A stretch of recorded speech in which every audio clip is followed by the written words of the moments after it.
Monster on the Ice. The minute I walked into my room, I heard it. There was someone in my closet.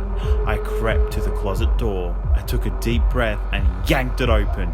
"Gotcha!" I shouted. "Yeah!" my little sister Jessica shrieked. I grabbed her arm and dragged her out of the closet. "Max, you scared me," she whined. She yanked her arm out of my grip. "Yeah, well, you're going to be super scared if I catch you messing with my stuff again," I told her.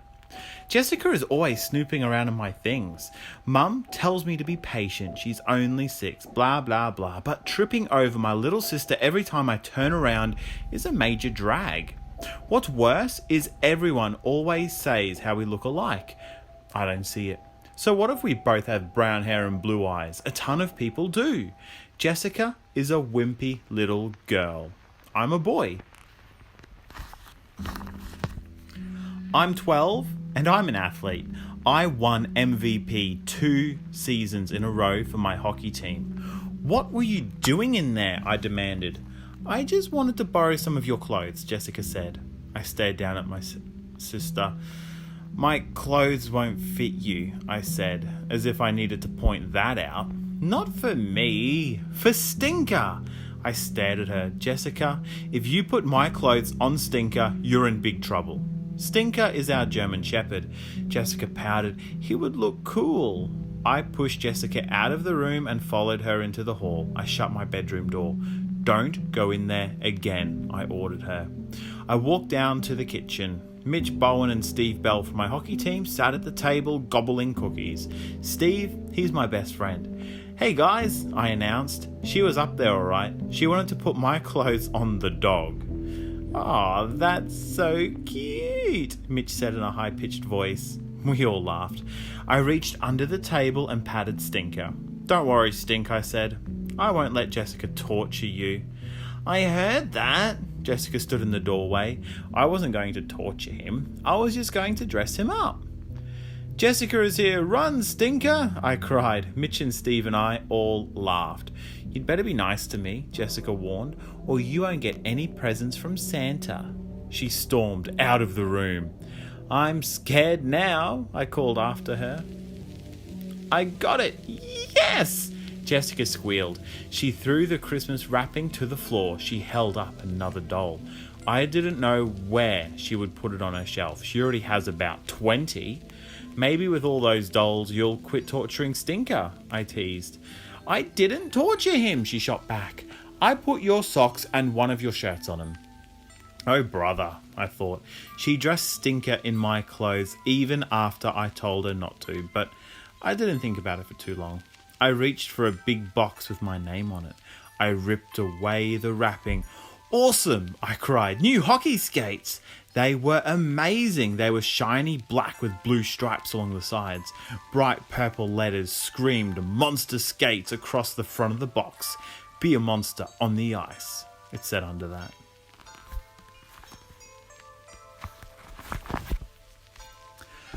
"I can't wait to try these," I exclaimed. I turned to my parents. "Would it be okay if I called some of my friends and got up a game?" "Sure, Max," Dad said. "Be home by 4, Mum added. "Grandma and Grandpa are coming over for Christmas dinner." "Deal." Clutching the skates, I raced to the phone. "I'm going too," Jessica yelled. She dropped her new doll and began putting on her snow boots. I stopped and whirled around. "No, you're not," I shouted. "Mum, tell her she can't come." "Max is right," Mum told Jessica. "No one can keep an eye on you while Max is skating." "No fair!" Jessica screamed. She ran to her room and slammed the door. Mum sighed. "Just remember, home by 4. "Okay, Mum," I promised. 8 of us met at the pond a half hour later. "Cool skates," Steve said, as we sat on a park bench changing out of our shoes. I stepped onto the ice. What a glide these skates gave me. I took a long, slow stroke. Then I picked up speed. "Go, Max!" Steve called. He was playing on the other team. "You're really moving." I noticed my friends gaping at me as I zoomed by.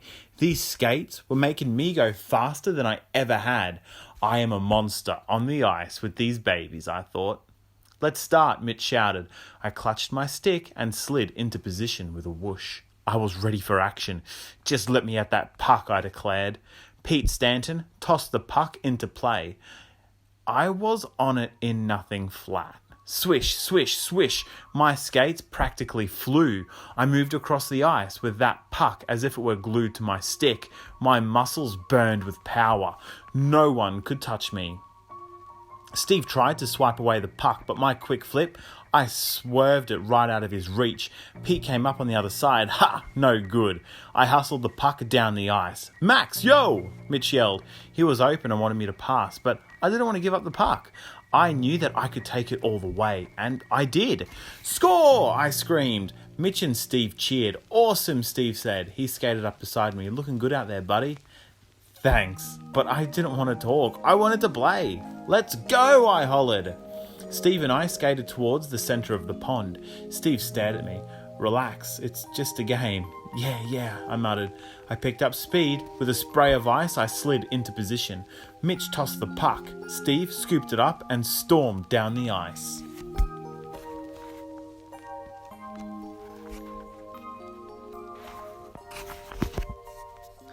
No, I yelled. I took off after him. I pushed my muscles harder. Got to get that puck, I cried. I skated so fast the other players were just a blur. All I could see was that puck and the kid who had it, my enemy. Whoa! I came to a sudden stop. Ice chips spattered around the toes of my new skates. Enemy? Steve? I shook my head. Steve was my best friend, and this was just a fun game. It's not just a game, another voice inside me whispered. Now get that puck. With a growl, I pushed off. My heart began to pound. I wanted that puck. I wanted it bad, and Steve was keeping it from me. I slammed into Steve hard, and he went down. I didn't care. I dropped my stick and grabbed his coat as he fell to the ice. Then I did something that shocked me. I grabbed Steve's coat and started shaking him, and while I did it, I growled again. Max! Mitch shouted from the other end of the pond. Cut it out! He skated towards us. Are you nuts? Steve cried as he lay sprawled on the ice. Part of me felt sick, but part of me didn't. Part of me wanted to shake Steve even harder. What are you trying to prove? Steve demanded angrily. A deep rumbling sound burst out of me. Grrr! I snarled. Steve and Mitch stared at me. I could see their eyes study me. Hunching my shoulders, I skated towards the exit. Hey, Max, where are you? Mitch began to say as I passed him. Grrr. I growled and snapped my teeth at him. What was happening to me? I was acting like a monster. A monster on the ice. The skates, I decided. My new monster skates were turning me into a monster. I knew I had to get those skates off. I crossed the pond in record time. The kids scattered as I swooped by them. They looked terrified, and I didn't blame them. I was terrified. My heart pounded as I stepped off the ice. I started to half run, half stumble to the bench where my shoes were. I sat down and yanked off my gloves. My hands, they were covered with thick, black fur. I reached up and felt my face. It was covered in fur. I yanked at the skate laces. I fumbled with the knots. My furry hands were getting more and more clumsy. They were starting to look like paws. Finally, I pulled one skate off. Hurry, I ordered myself. The next one came off.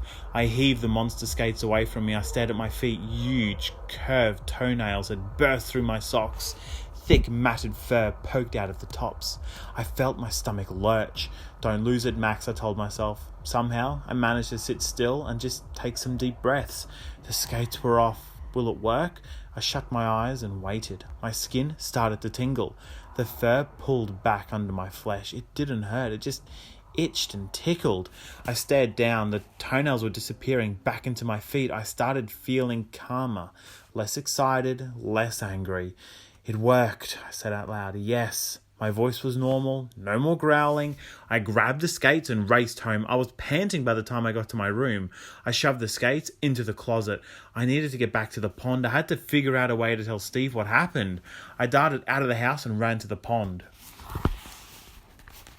Luckily, some of the kids were still there, including Steve. When he saw me, Steve nudged Mitch. Soon, all the kids were staring at me. What was I going to tell them? That my new skates turned me into a monster? Steve, I said, I'm really sorry, man. He stared at me. It's okay, he replied, but why did you do it?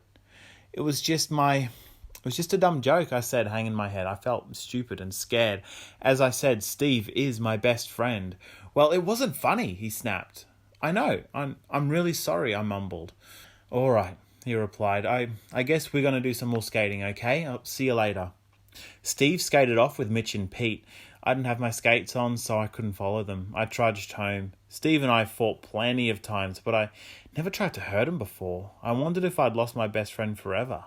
I climbed the stairs to my bedroom. I put my hand on the doorknob and froze. Sounds on the other side of the door. Oh no, Jessica! She was snooping around in my room again. Did she find the skates in my closet?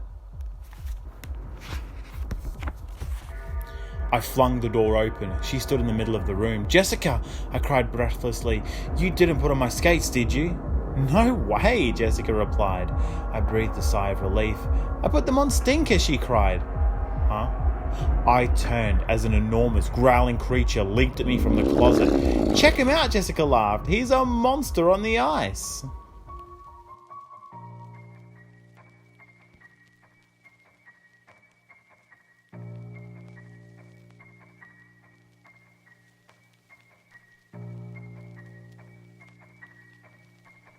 So glad you made it to the end of the story. Congratulations! If you would like to hear about any new stories or any new videos from the Leftovers channel, be sure to subscribe and hit that little bell icon just so we can keep bugging you. We have a distinctly 90s flavour here. We look at video games, toys, books, Lego sets, and we do have a lot of fun, so I'd love for you guys to come back. So stay tuned for some more leftover culture.